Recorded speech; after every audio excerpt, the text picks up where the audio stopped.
कहते हैं हरि नाम। हम लोग बात ना करो, इतनी दूर की लिखना चाहिए ना, थोड़ा सा इधर करते लिखना चाहिए।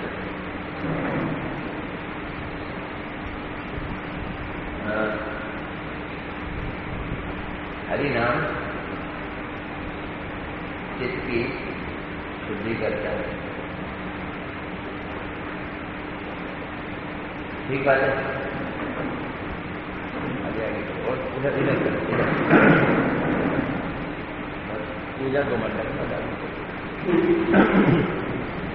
हरि नाम चित्त की शुद्धि करता है। और एक तरफ कहा गया है जो कुछ भी इच्छा हो वो हरि नाम शुद्धि करता है। तो हमने जाप किया, और हमारे जाप ने क्या किया है? ये प्रश्न है। एक तरफ है चित्त की शुद्धि करता है, और एक तरफ है कि हरि नाम जो इच्छा हो वो शुद्धि करता है। अब हमने हरि नाम किया, हमें क्या करना है? क्यों करते हो?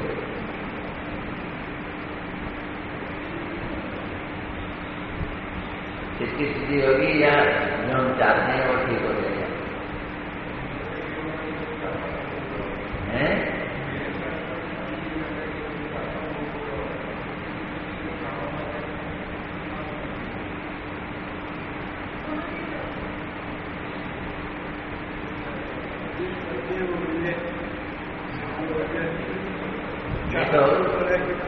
ये देखो, इसलिए हमारे गुरुवर्ग कहते हैं, बार बार कहते हैं, भजन करो तो कैसे? निष्किंचन अकिंचन होके करो। हमारे बीच में तो कंचन भी है, लेकिन वो कहते हैं निष्किंचन, यानी बिना कंचन के करो। निष्किंचन और अकिंचन क्या मतलब? बिना कंचन के निष्किंचन, कुछ भी ना। जीवन में कैसी भी अभाव पूर्ण हो, लेकिन उसको पूरा करने का आग्रह नहीं होना चाहिए। क्या समझ? उसका पूरा करने का मतलब उसकी इच्छा न रखी। अगर इच्छा रखी तो नाम उसमें जाके अपनी करेगा। निष्किंचन अकिंचन होकर जाप किया तो चित्त की शुद्धि हो गई। और अगर कुछ चाहकर जाप किया तो चित्त की शुद्धि थोड़ी सी होगी, और वो चाहत ज्यादा वो भी पूरी होगी। तो इसलिए निष्किंचन अकिंचन होकर जाप करना अति आवश्यक है।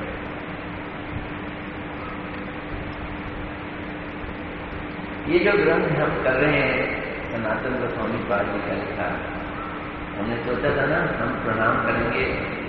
तो पहला श्री रूप सनातन भक्त रघुनाथ, श्री गोपाल भट्ट दास रघुनाथ, ऐसे गोसाई का शरण बंधन, ज्ञान से विघ्नाचारित वंदे हम श्री गुरु श्री युगपद श्री गुरु वैष्णवस्य श्री रूपम साग्र जातम दैवम ब्रह्मा अनंतम अनंतम। ये इसमें सनातन गोस्वामी बात करके बताओ कहाँ से आए सनातन गोस्वामी? इस लाइन में बोलो सनातन गोस्वामी है साग्र जातम, अग्रज उनके बड़े साग्र जातम।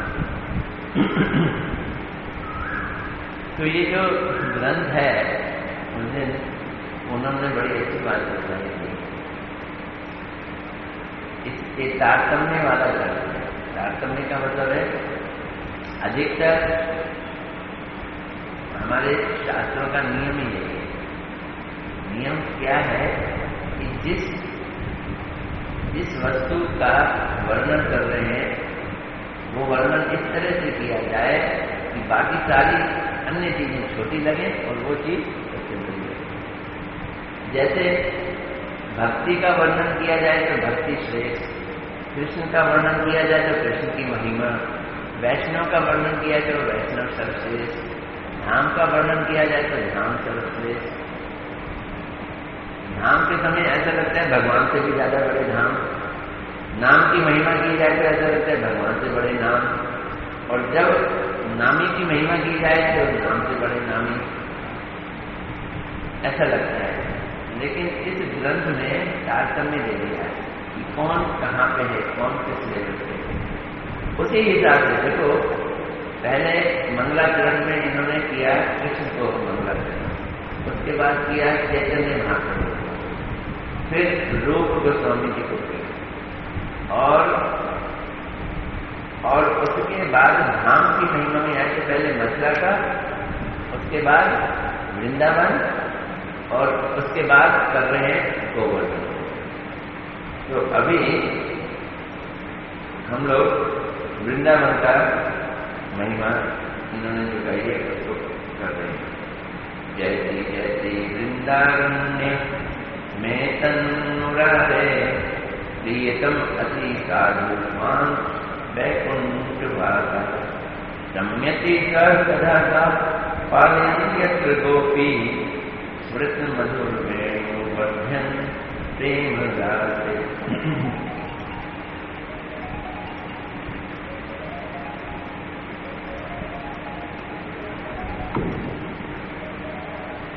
तो तारतम्य वाले ग्रंथ के हिसाब से अब वृंदावन की महिमा सुनो। जो साधुओं के हृदय कमल तथा श्री वैकुंठ से भी श्री मुरारी का अत्याधिक प्रियतम वास स्थान है। ये प्रश्न कर रहे थे ना, साधुओं से भी, उनके हृदय कमल से भी श्रेष्ठ। अब यहाँ साधु शब्द का है, ब्रजवासी शब्द नहीं कहा है। जो साधुओं के हृदय कमल तथा वैकुंठ से भी श्री मुरारी का अत्याधिक प्रियतम वास स्थान है, जिस स्थान पे वे स्वयं प्रत्येक गाय का पालन करते हैं। एक एक शब्द समझेगा, वहां बहुत सारी गायें हैं और वो क्या कर रहे हैं, प्रत्येक गाय का पालन। कितना कंसर्न, मधुर मधुर वेणु वादन करते हुए।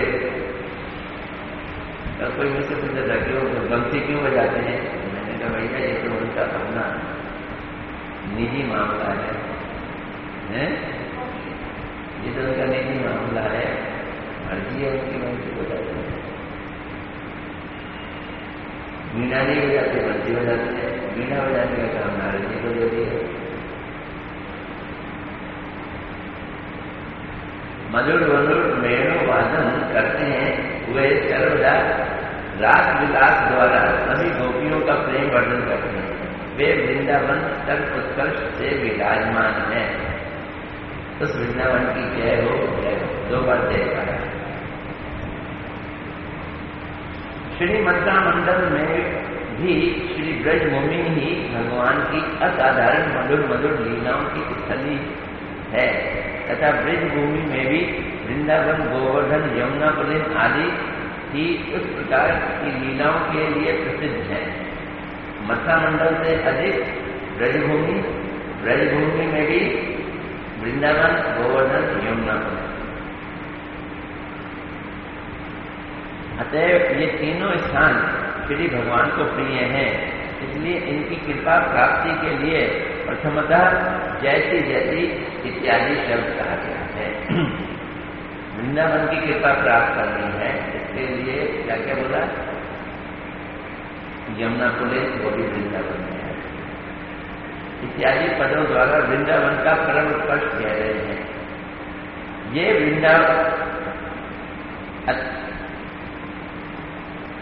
वृंदावन परम उत्कर्ष से विराजमान है। परम उत्कर्ष मतलब सबसे श्रेष्ठ होकर वहां पर विराजमान है। अत्यधिक प्रसन्नता के कारण दो बार जैसे कह रहे हैं। वृंदावन का नाम लिया तो आनंद आ गया। अत्यधिक प्रसन्नता के कारण जय हो, जय हो, आपकी जय, आपकी जय, दो बार जैसे जैसे। और एतत् शब्द का इस्तेमाल किया। सनातन गोस्वामी जी टीका में लिख रहे हैं, और श्लोक किसने लिखा है? वो भी सनातन गोस्वामी। क्या लिख रहे हैं? एतत् शब्द का प्रयोग द्वारा ये सूचित होता है कि ग्रंथकार जिस समय ये ग्रंथ लिख रहा था वो वृंदावन में ही वास कर रहा था। एतत् इस वृंदावन की, इसका मतलब लिखते समय वो वृंदावन में ही। श्री वृंदावन भगवान को उनकी भक्ति में संलग्न साधुओं के भक्तिपूर्ण निर्मल चित्त से तथा वैकुंठ निवासी से भी अधिक प्रियतम पार्थ स्थान के रूप में प्रतिभात होता है। यही वैकुंठ से भी श्रेष्ठ है और साधुओं के हृदय कमल से भी श्रेष्ठ है। अथवा तो साधुओं के निर्मल, साधुओं के निर्मल चित्त तथा वैकुंठ निवास की तुलना में वृंदावन वास श्री कृष्ण का अतिशय प्रियतम वास स्थान है। यानी कि कृष्ण को कहा जाए कहाँ रहोगे, वैकुंठ में रहोगे या वृंदावन में, तो उनको कहाँ ऑप्ट करेंगे? वृंदावन। अच्छा, साधुओं के हृदय में रहोगे या वृंदावन में रहोगे, कहाँ ऑप्ट करेंगे? वृंदावन। उसको यहाँ पे बतला रहे हैं, क्या कह रहे हैं? इसका कारण है कि भगवान इसी वृंदावन में मजबूरी से नहीं, अपनी इच्छा से सदा प्रकटित विविध प्रकार की मधुर मधुर लीला अमृत लहरी का विस्तार करते हैं। हमेशा लगातार लीलाएं कर रहे हैं इस वृंदावन में, किंतु उस प्रकार का स्वेच्छा में विहार वैकुंठ में असंभव है, हो ही नहीं सकता। इसलिए वैकुंठ धाम में भगवान, सुनना क्या कहते हैं, इसलिए वैकुंठ धाम में भगवान कभी कभी प्रच्छन्न रहते हैं। मतलब छुप जाते, वहां होते नहीं, वैकुंठ से चले गए। जब वामन भगवान जी ने बलि महाराज जी को रसातल में भेज दिया कि वहां जाके तुम मजे से रहो, बोलते हैं एक ही शर्त पे रहूंगा कि आप मेरे द्वारपाल बन के रहो। भगवान वहां चले गए, तो लक्ष्मी देख रही है कि हमारे यहाँ है नहीं भगवान, तो कहाँ नहीं है, मिसिंग कहाँ हुए? वैकुंठ में। कभी कभी वैकुंठ में क्या बोल रहे हैं? प्रच्छन्न हो जाते हैं, छुप जाते हैं।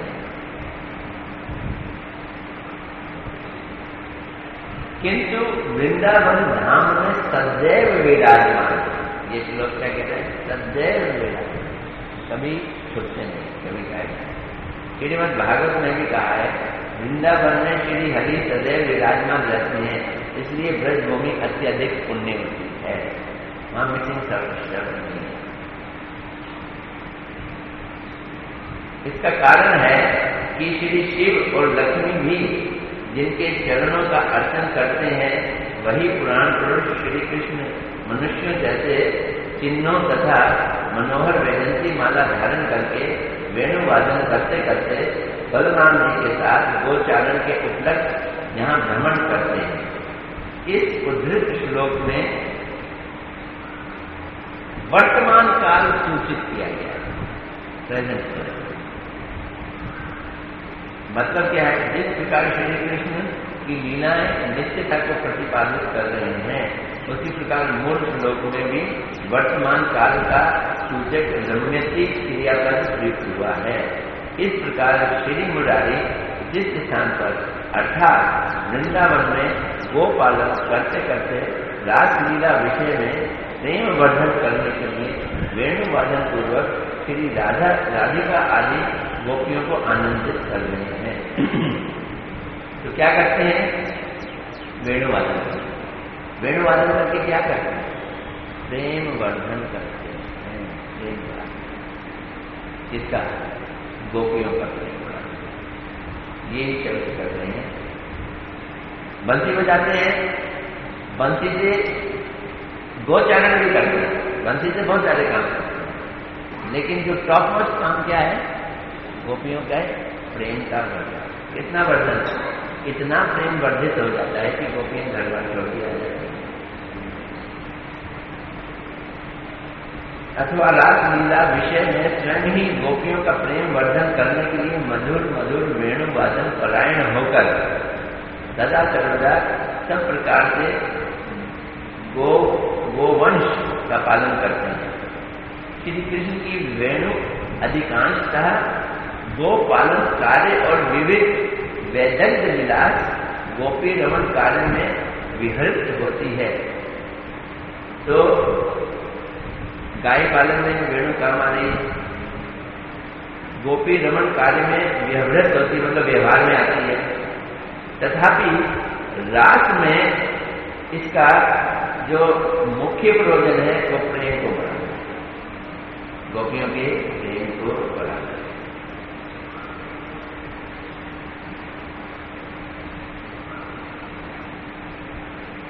ये समझना चाहिए। अतः श्री कृष्ण वृंदावन में जगत चित्त आकर्षक वंशी वादन करते करते गोपियों के हृदय में श्रृंगार रस का विस्तार करते हैं। तो गोपियों के हृदय में श्रृंगार रस, कृष्ण से मिलने की उनकी बड़ी चटपटाहट हो जाती है। बंसी वादन के द्वारा, वंशी की ध्वनि के द्वारा श्री कृष्ण प्रेम का विस्तार करने के लिए ही अवतरित हुए। इसलिए गोपालन और गोपी रमण कार्य उक्त प्रेम के उपकरण मात्र हैं, ऐसा समझना चाहिए। बात समझ आ रही है? कितनी उनकी बात कर रहे हैं। बंसी से क्या काम कर रहे हैं? प्रेम बढ़ा रहे हैं, असीम अनंत प्रेम को भी बढ़ा रहे हैं। और आए किस लिए? प्रेम वर्धन करने के लिए। उनका उद्देश्य भी है प्रेम का वर्धन करना। लेकिन साथ साथ गाय भी पाल रहे हैं और गोपी रमण, गोपियों के संग रमण करने में भी बंसी का वादन कर रहे हैं। तो वो बोलते हैं कि ये जो गाय का पालन है और गोपियों के संग गोपी रमण वाला कार्य जो है, ये दोनों कार्य भी प्रेम के वर्धन करने के कार्य का एक हिस्सा है। श्री कृष्ण प्रेम का विस्तार करने के लिए अवतरित होते हैं। इसलिए गोपालन और गोपी रमण कार्य उक्त प्रेम के उपकरण मात्र। उपकरण का मतलब है उपकरण का इंस्ट्रूमेंट, यानी इन दोनों के द्वारा, गाय पालन के द्वारा कृष्ण गोपियों के प्रेम का वो करते हैं, वर्धन करते हैं। कैसे करते हैं? एक बार गुरुदेव बतला देते हैं। गोपियां कृष्ण को देख रही, कृष्ण एक गैया के साथ है, गैया को एकदम गले लगा दिया। अब गैया को गले लगाते ही वो गोपियों के अंदर में वो भाव आए, ये उसको सहलाने लगे। गोपियों के अंदर वो प्रेम वर्धन, गो पालन से क्या कर रहे हैं? प्रेम वर्धन, गोपियों के प्रेम।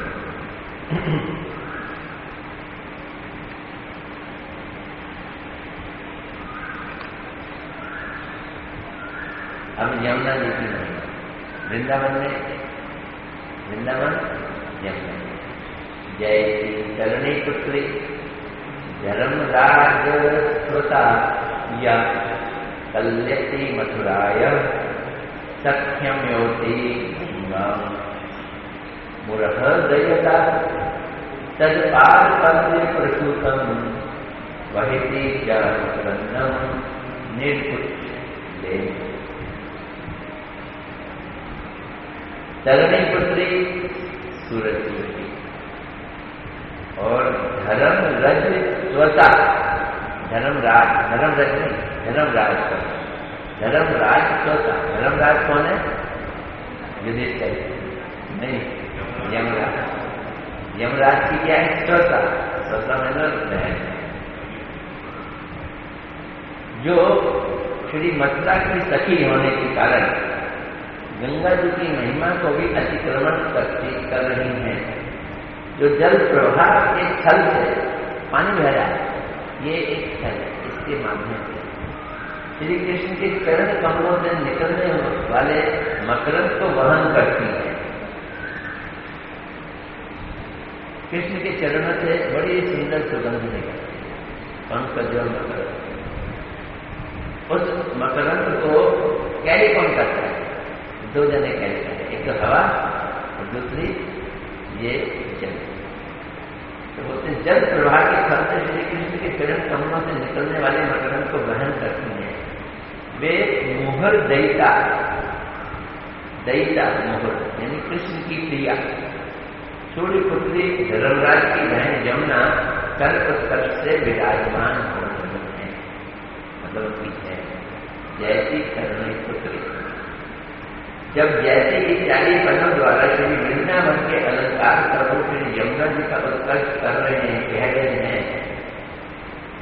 वृंदावन का जब उत्कर्ष कहा था तो 2 बार जैसी बताया, जैसी जैसी। यहाँ पे तो एक बार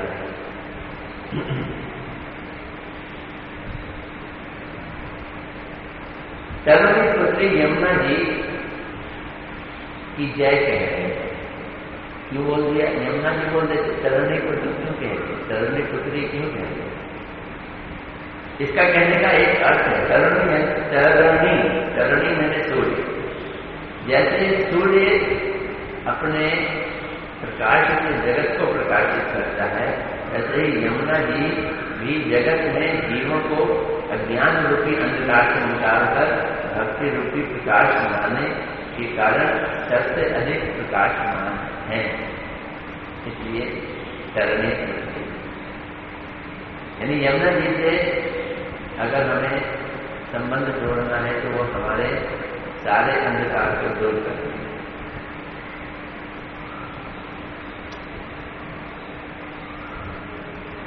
धर्मराज स्वतः यानी यमराज की बहन, इस विशेषण का भी अद्भुत उद्देश्य है। यमुना जी सभी प्रकार के धर्मों का पालन करती हैं। यमराज का नहीं कहा, धर्मराज का। क्यों? यमुना जी सभी प्रकार के धर्म का पालन करती हैं, अर्थात जगत के समस्त धार्मिक व्यक्तियों का पालन करती है। सब प्रकार के धर्म का पालन करते हैं। वो तो बोला ऐसा तो करते नहीं है। क्यों? कृष्ण को देख के खड़ी हो जाती है। धर्म का पालन करते, धर्म कहता है चलते रहो। यमुना जी का धर्म है चलते रहो, लेकिन कृष्ण को देख के वो छाल मार के उनके चरणों में आके कई बार स्थिर हो जाती है। लेकिन यहाँ धर्म पालन का मतलब है लोगों के धर्म को पालन करने का। यानी क्या है? लोगों का धर्म क्या है? जीवन का धर्म कृष्ण से प्रेम करना है, कृष्ण से प्रेम कराने का धर्म का पालन करना। क्योंकि ये सब अर्थ पंचम पुरुषार्थ तक प्रदान करने के कारण मथुरा की सखी है और मथुरा मंडल में सुंदर गति से बह रही है। सखी किसकी है? मथुरा। मथुरा देवी बोला था ना, कल मथुरा की महिमा में मथुरा तो देवी बोला, उसकी ये सखी है और बड़े सुंदर गति से बह रही है। मतलब क्या? बहुत प्रकार की लीला भंगी द्वारा प्रवाहित होकर गंगा जी से भी अधिक महा महिमा शालिनी हो गई है। बड़े नखरों से बह रही है, भंगिमा से तट करते हैं। कुछ लहरें बीच में आ रही हैं, कमल साथ में लिए हुए हैं। कृष्ण की सेवा के लिए तरह तरह के लीलाओं में ओतप्रोत, इसलिए गंगा श्रेष्ठ। इस प्रकार यमुना जी गंगा जी के महात्म को अतिक्रमित करती हैं। तो यमुना जी का अधिक महात्म अपने आप सिद्ध होता है, स्वतः सिद्ध है। बड़ा सुंदर वर्णन कर रहे हैं। वराह पुराण में कहा गया है, पृथ्वी देवी के प्रति वराह देवी की उक्ति। वराह भगवान पृथ्वी देवी को बोलते हैं, हे देवी, मेरे मथुरा मंडल में स्थित यमुना जी गंगा जी की तुलना से 100 गुना अधिक विख्यात है। खुद वराह भगवान, अगर वराह भगवान बात कर रहे हैं तो अपने को कृष्ण कह के इस समय बात कर रहे हैं। इसका मतलब क्या है कि भगवान के जितने भी अवतार है उसमें और भगवान में कोई अंतर नहीं।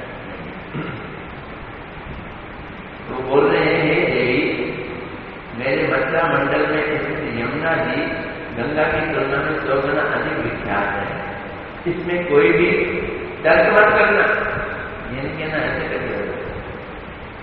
तथा जिस स्थान पर यमुना जी में भी जिस स्थान पर केसी दैत्य को मारा, केसी घाट में, वो स्थान गंगा से भी 100 गुना फलप्रद है।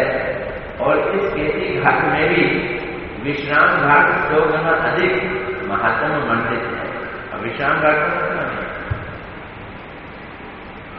संत को मारने के बाद वहां जाके क्या किया?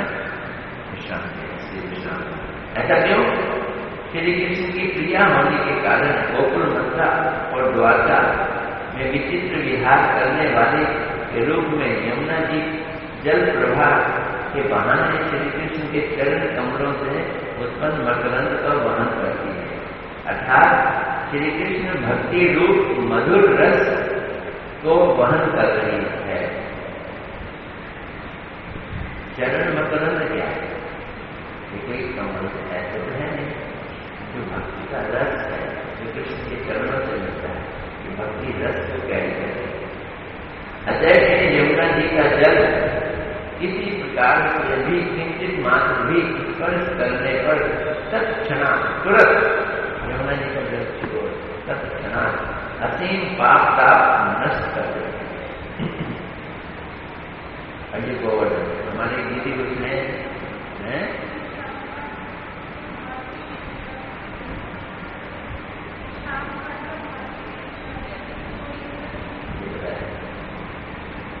ये वराह पुराण में वराह भगवान बोल रहे हैं।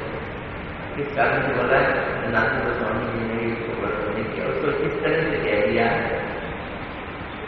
कि यमुना जी का जल भले वो मथुरा में हो, भले वो वृंदावन में हो, वो उनके चरण मकरंद को कैरी करता है, इसलिए श्रेष्ठ। ये है ना? ऐसा क्यों?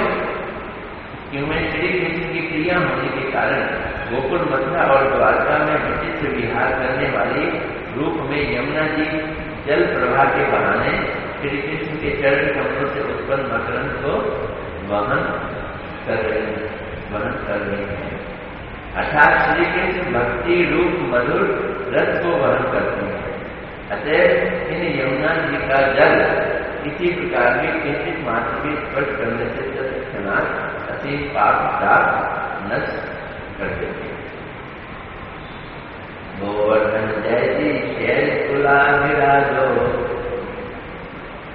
यो गोपिका विरजितो हरिदास वर्य कृष्णे शक्र मकभंग कृताकितो यह सप्ताह से कल्पत चले अपवाद सी।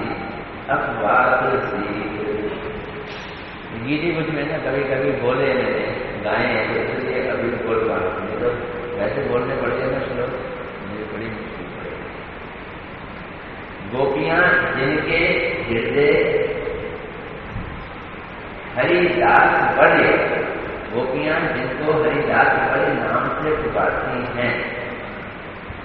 इंद्र यज्ञ ध्वंसकारी श्री कृष्ण ने जिनका अर्चन पूजन किया था, जो सुमेरु आदि पर्वतों के अधिराज हैं और जिनके निरंतर एक सप्ताह तक श्री कृष्ण के हस्त कमल पर निवास करने का सौभाग्य प्राप्त हुआ है, वही गिरिराज गोवर्धन सर्वोत्कृष्ट विराजमान हो रहे हैं। वृंदावन की महिमा है कि वहां कृष्ण राज करते हैं। गोकुल और मथुरा की महिमा है कि भगवान वहां प्रकट होते हैं और जन्म लेते हैं। और गोवर्धन की क्या महिमा है कि 7 दिन तक उन्होंने उसको अपने और यहां बोला है गोवर्धन जैसी शेर तुला गिरा जो यो गोपिका विरुदितु हरिदास बड़े।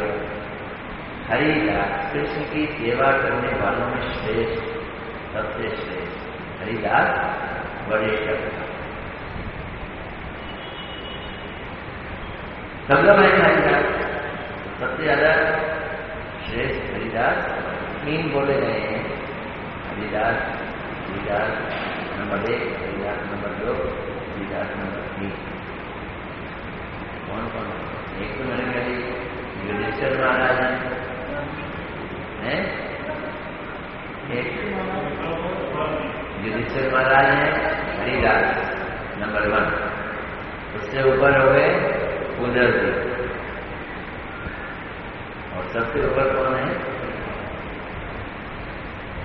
ये शेर जो गोवर्धन। अब प्रस्तुत गोवर्धन इत्यादि श्लोक में गोवर्धन का उत्कर्ष वर्णन कर रहे हैं। यदि गोवर्धन शैल कुलाधिराज, मतलब पर्वतों का राजा, इसको पर्वतों का राजा, हिमालय नहीं, सुमेरु पर्वत नहीं, हिमालय सुमेरु आदि पर्वतों से भी अधिक महिमा से युक्त है।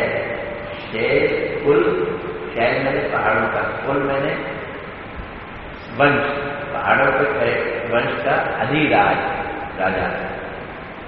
इसका कारण यह है कि श्री कृष्ण के सेवकों में ये श्रेष्ठ है और प्रेम सहित नित्य अपने प्रभु पर नाना प्रकार की सेवा करके प्रीति उत्पादन करते हैं। दशम स्कंध में कहा गया है कि गोपियां कह रही हैं, ये गोवर्धन पर्वत श्री कृष्ण के दासों में सर्वश्रेष्ठ है, क्योंकि राम और कृष्ण, राम का मतलब बलराम, बलराम और कृष्ण के दर्शन मात्र से ही ये आनंद से परिपूर्ण होकर पानी, कंद, मूल, विश्राम के लिए कंदा और गौओं के लिए सुंदर सुंदर घास,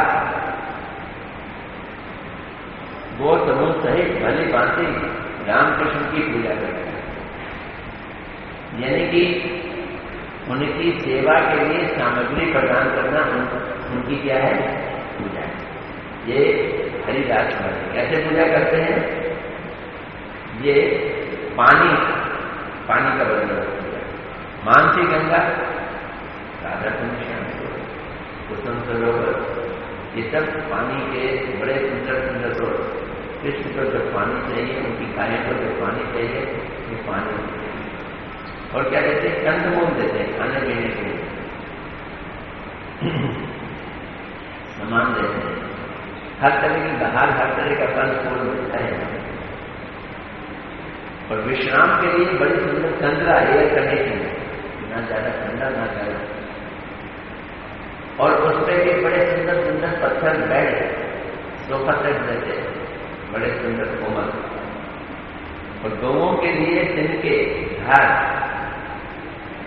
इस तरह गौ समूहों सहित ये गोवर्धन बलराम और कृष्ण की पूजा करते हैं। अधिक क्या कहूं, ये भागवत का इंद्र यज्ञ भंगकारी श्री कृष्ण भी इनका अर्चन करते हैं।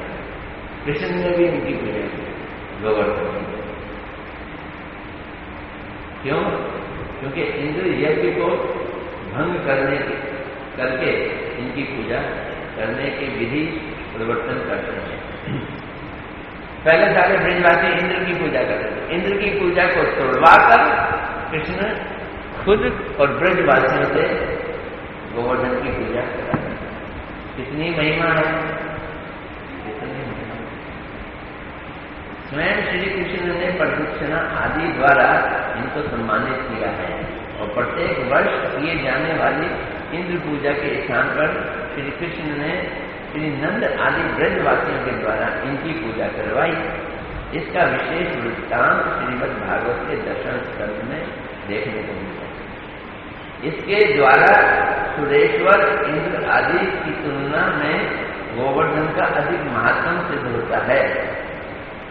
अब सप्त इत्यादि पदों द्वारा श्री गोवर्धन का असाधारण महात्मा कह रहे हैं, जिन्होंने श्री कृष्ण के कर कमलों पर एक सप्ताह तक अवस्थान किया। इससे अधिक उसका और श्रेष्ठ महात्मा क्या हो सकता है? कुछ नहीं। चलो आज नहीं तो साधु तो अब उसके बाद होता है वैष्णव भी नहीं मानते। अब वो साधु नहीं, कौन है? वैष्णव। हैं?